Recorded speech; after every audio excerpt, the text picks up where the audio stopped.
In today's episode, we're going to be talking about hacking learning and all kinds of really important, useful things. And I have my guest today is Thomas Frank, who's the brains behind College Info Geek, where he helps 20-somethings, specifically people in college and also after college, live a better life through knowledge. So first off, Thomas, thank you so much for coming on. I really appreciate it. Hey man, yeah, how's it been since VidCon? It's been great, man. I've been connecting with you and a couple of the other guys that I met there, and everyone was so nice. That was a great group of people. Yeah, it was a ton of fun, man. Are you Should have before? stayed out with us that one night. Oh, dude, that was a. I had so much other stuff going on, but let's jump into some of the conversation here. And first, I want to know a little bit about your story. What led you to start College Info Geek and all of that? Yeah, I started College Info Geek because I got rejected from writing for another blog, actually.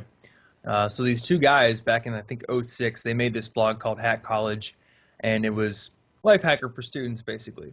And I happened to be a huge fan of Life Hacker. I've been reading it since high school, and I discovered their stuff, and I was like, oh man, this is going to actually help me in college.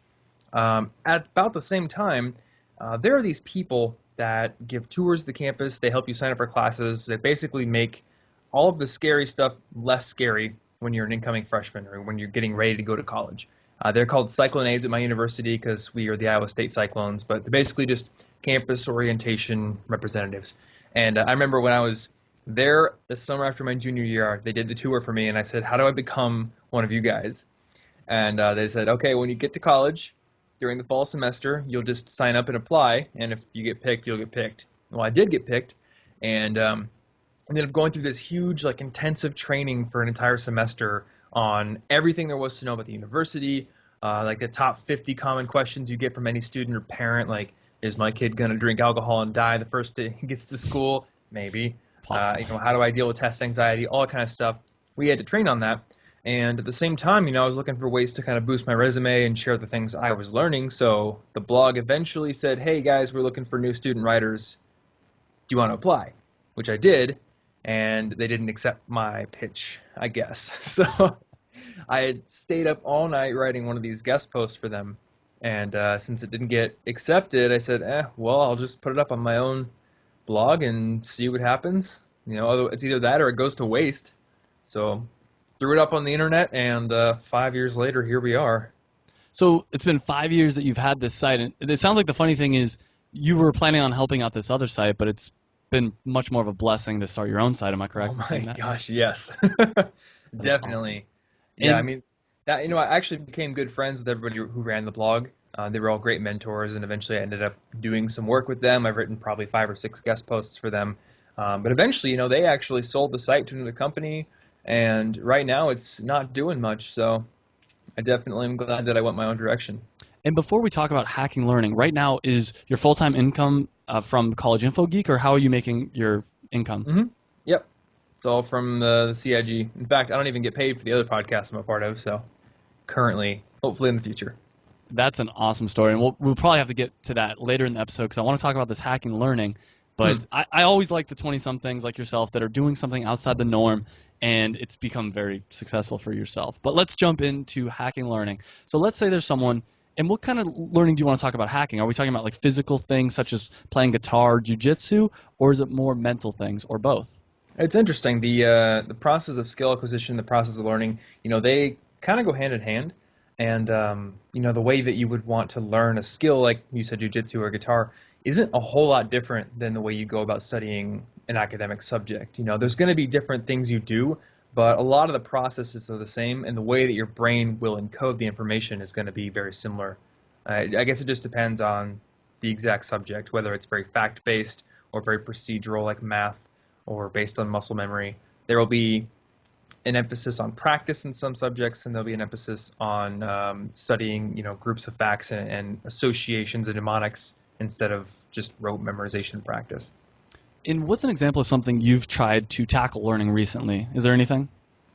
Well, I'm actually taking a course on Coursera about learning, so it's called Learning How to Learn. And the reason I'm taking that is because on my YouTube channel, there was a long video, about an hour long lecture on YouTube called Study Less, Study Smart, and very popular video. But a lot of students I noticed in the comments were saying, "Can somebody give me a summary of this?" Hmm. And I was like, "Well, this is interesting stuff, but I think a lot of students are going to not get the information because they're unwilling to go through the hour on YouTube, where the average video is like 4 minutes.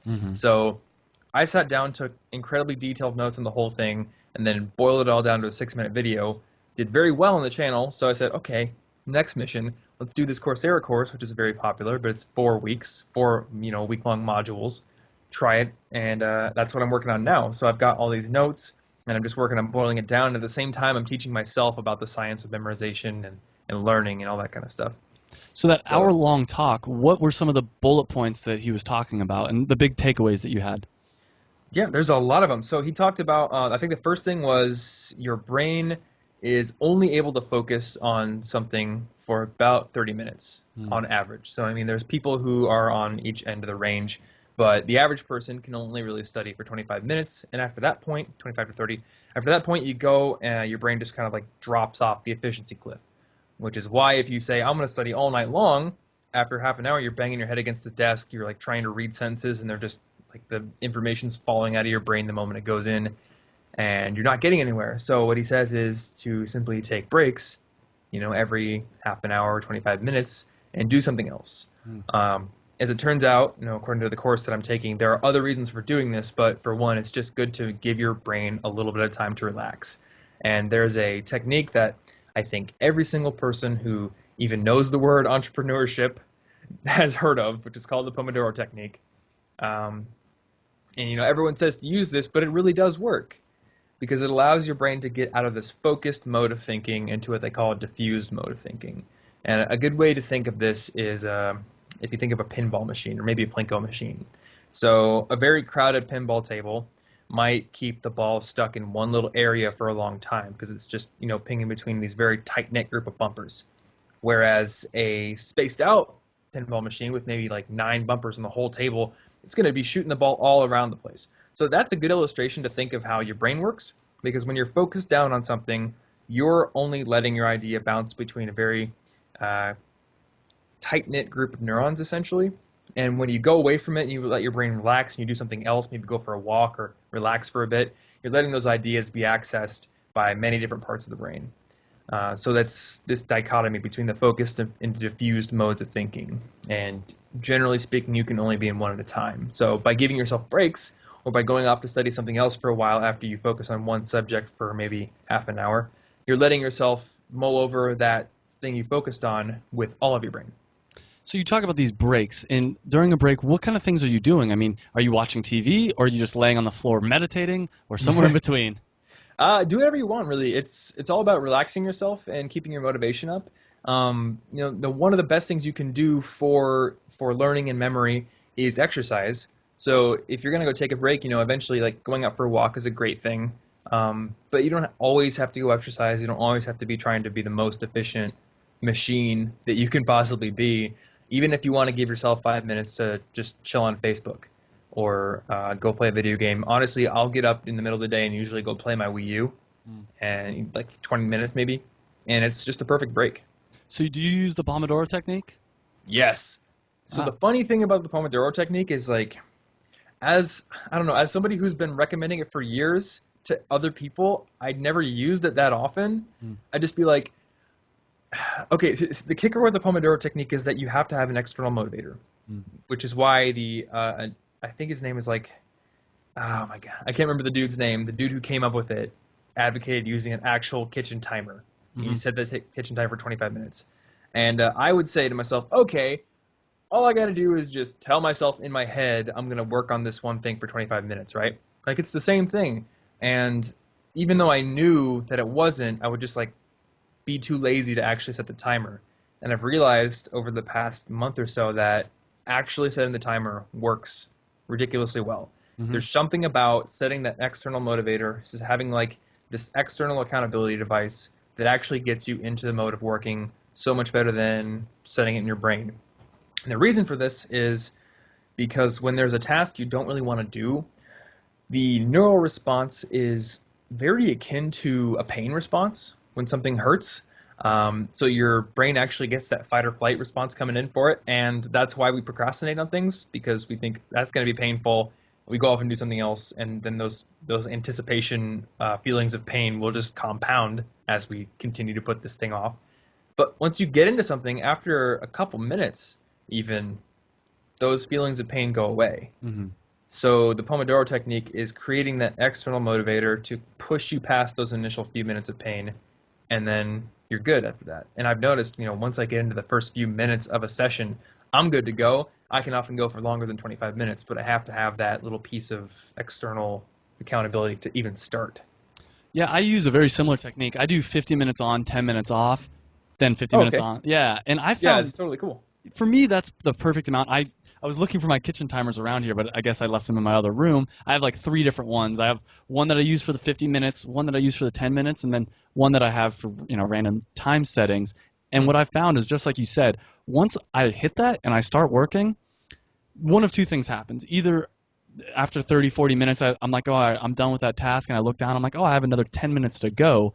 And I go on to my next task. Or sometimes what happens is like I'm deeply engrossed in a task.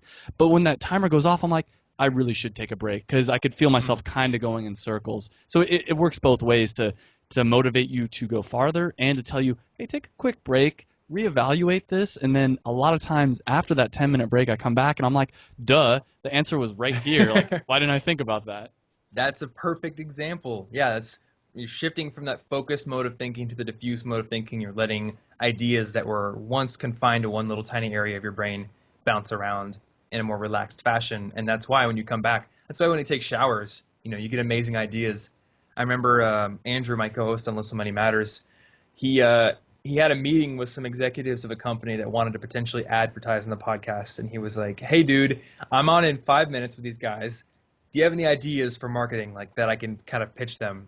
And he had put me on the spot, and I was like, I was thinking so hard, but I couldn't think of anything. And Mm. I was like, man, I got nothing right now. Just do your best.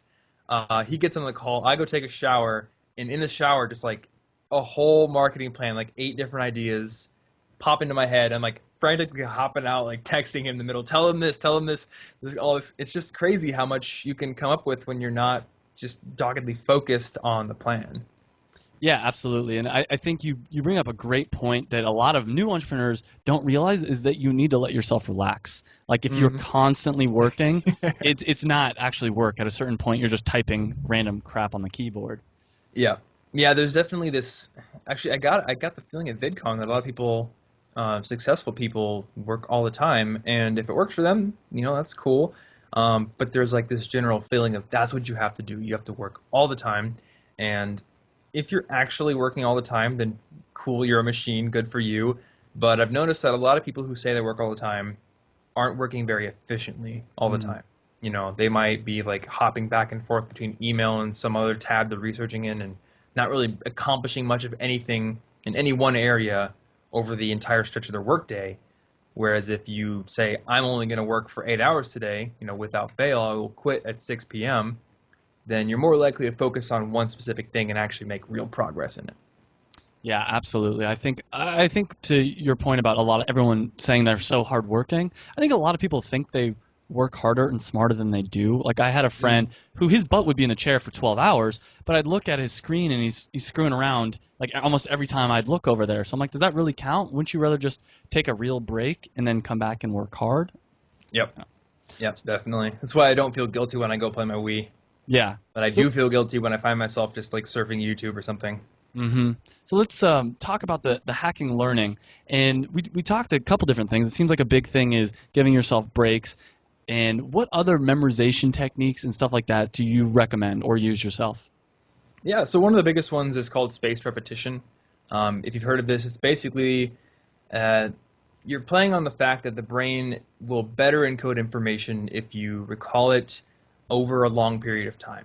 So spaced repetition specifically means that you try to recall a piece of information and you increase the intervals of time you wait before trying to re-recall it. So you're trying to approach the moment where your brain is about to forget that piece of information every single time. So you have to work as hard as possible to recall it, and that in turn strengthens that neural pattern as best as you possibly can. So it's much more efficient. And even if you didn't space it out and increase the intervals, if you just said like every third day I will recall this, it's going to work a lot better than if you sat there and tried to memorize something for an hour. I was going to ask you then. So how do you do that? Because I might look at a flashcard and then think, okay, a minute later is enough time for spaced repetition. How do you know what the intervals should be? Yeah, so there are programs you can use like Anki, it's Anky. There's also one called Memrise. I think Study Blue might do it as well. There's several different SRS systems, so space repetition systems or software that will do this for you. Or if you really want to be old school, you can just kind of arbitrarily define the intervals yourself by getting like 4 different little boxes, and like one box could say 1 hour, one box could say, one day, one box could say 1 week, etc. And then based on how well you're able to recall a certain card, you throw it in one of those 2 boxes or 3 boxes. That's basically how Anki works. Like when I'm studying Japanese and Anki, if I have a really, really tough time recalling a kanji, then I could say, okay, I'm not really that solid on this. Let me review it again tomorrow. Or if it comes to brain like, or it comes to mind like super fast, okay, then 3 months from now I can wait. So basically, you're also narrowing down the group of things you need to study, cutting down what you need to review right now, so you can actually start learning more as well. So we've covered a lot of different mistakes that people make while learning. Is there any other mistakes that we haven't talked about that you want to say like, hey, that's completely wrong, and then maybe provide a way around it? Yeah, I guess the one thing I want to emphasize is that the brain learns best through active learning. So any sort of basically recall is the way the brain learns best. And also the act of trying to forge novel and emotionally evocative connections and associations between unrelated items. So the problem that most students run into is they think that studying takes so long because what they're doing is they're either passively flipping through the slides their instructor gave them, or they are rereading sections in their book over and over again. And the problem with that is you're just exposing yourself to the information multiple times.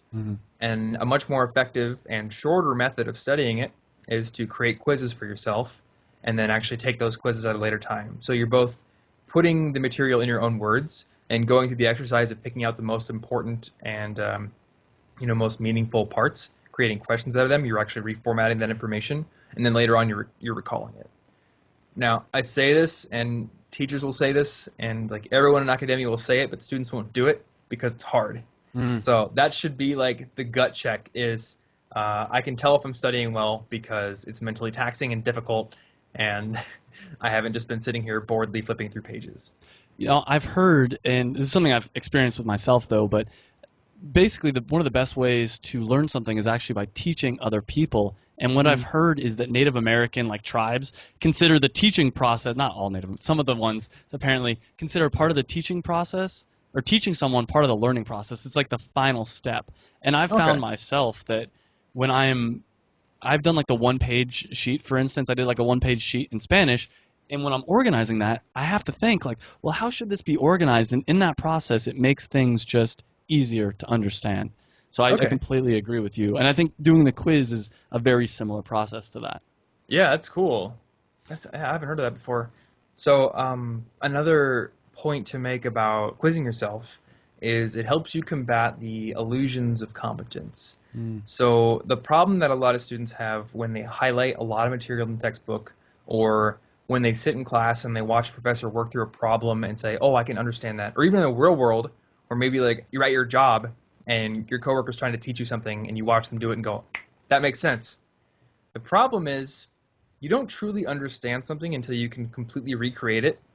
If you're watching the steps be done in front of you, or you're highlighting information and then you feel like the highlighter is somehow beaming the words into your brain, you're not actually understanding them. Like, you can see the connections as they're being done in front of you. You can understand it, but later on, your brain hasn't solidly encoded that information well enough that you could actually recreate it. So that's why quizzing is so important, because there's a huge difference between recognition and actual ability to recall. That's why if you look at a magazine you looked at 10 years ago and you're like, oh, I remember that ad. I remember this article with Tony Hawk in there. I remember all this stuff. You're recognizing it because the brain is very good at recognizing and remembering certain things when there's a cue. But that doesn't mean you're able to recall it from scratch. So if you can't predict the next page that's on that magazine, then you don't actually memorize, or you haven't actually memorized the whole thing. You're just recognizing it.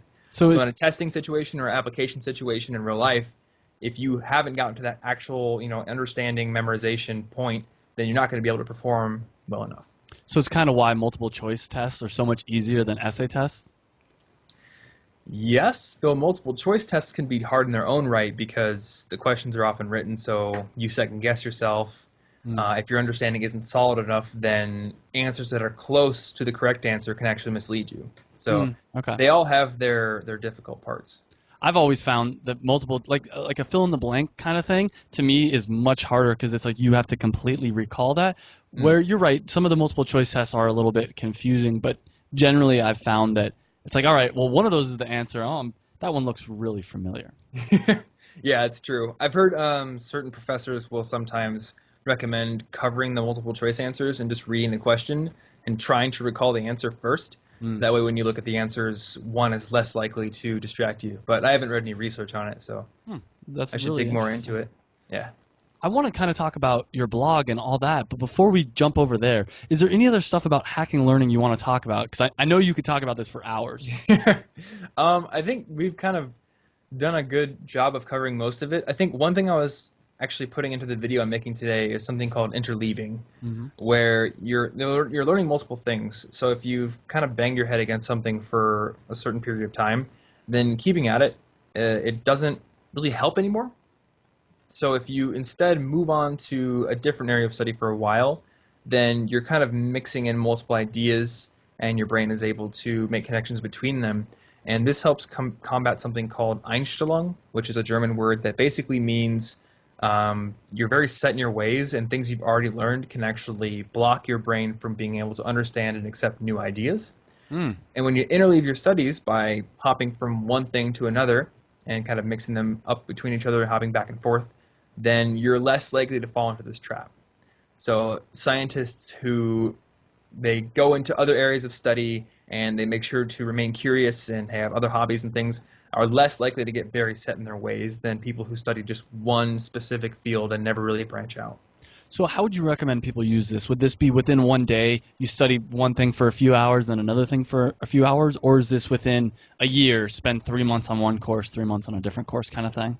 I think it works for both actually. I think it's good to, be like following different lines of inquiry over, a long-term period, but also yes, in the space of one day, instead of trying to like focus on one type of math problem for hours, try that for half an hour, take your break, maybe go to another subject you're studying, and then come back. Awesome. All right, this has been a lot about hacking learning. I want to quickly touch on your blog and ask you a few questions about that. So Yeah. you've talked about how for the last 5 years you've been working on this.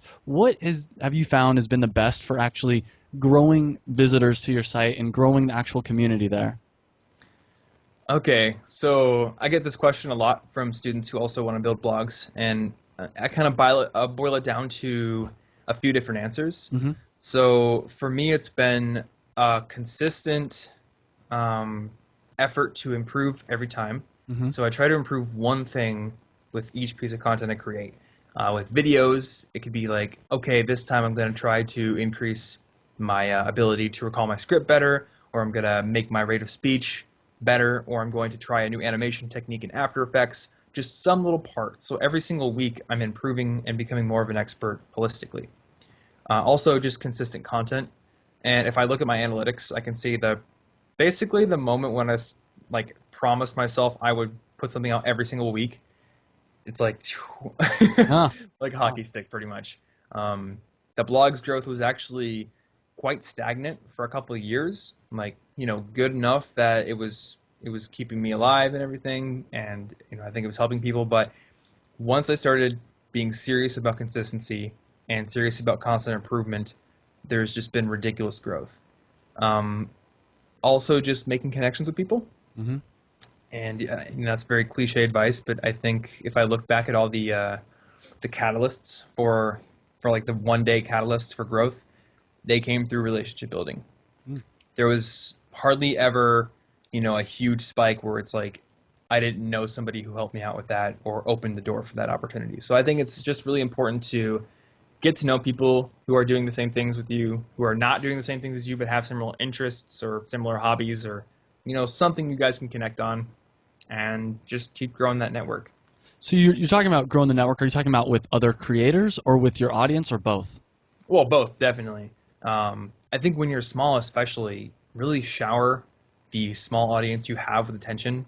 You know, if you have people who are commenting or emailing you, like give them your utmost attention, give them huge answers, just basically like show them you really care, you really give a crap, because that's what's going to drive you forward. And it's going to be a long time before you get to the point where you can't, you know, where you've scaled too much, you can't give individual attention.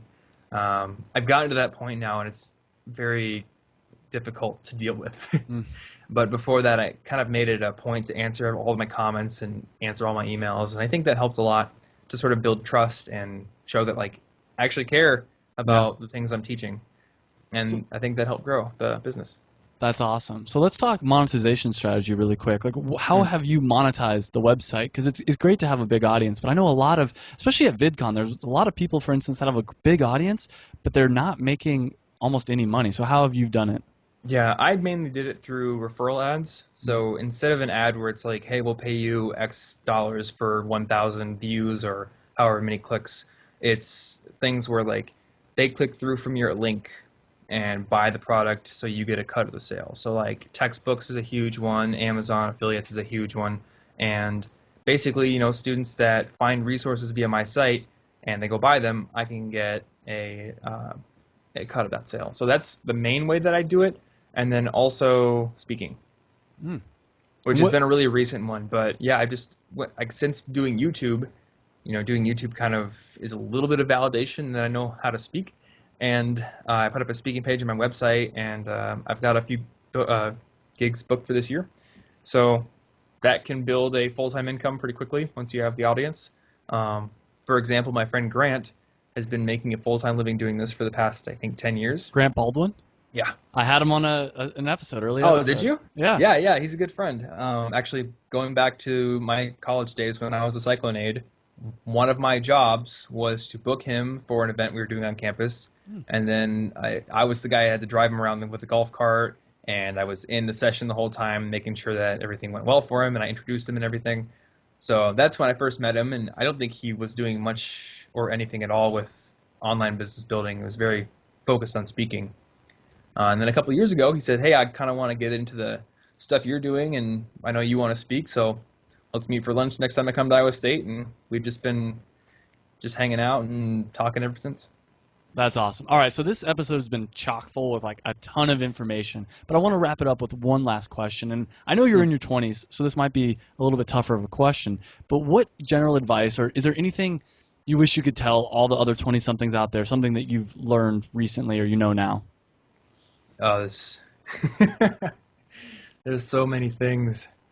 I guess the one that's, I don't want to make this sound like this is the most important thing ever, or like don't listen to other people's advice and just listen to this, but the one thing that just popped into my mind that I've been thinking about recently is when we get into our 20s, we kind of tend to start solidifying our lives, and we have that very specific circle of people that are often around us.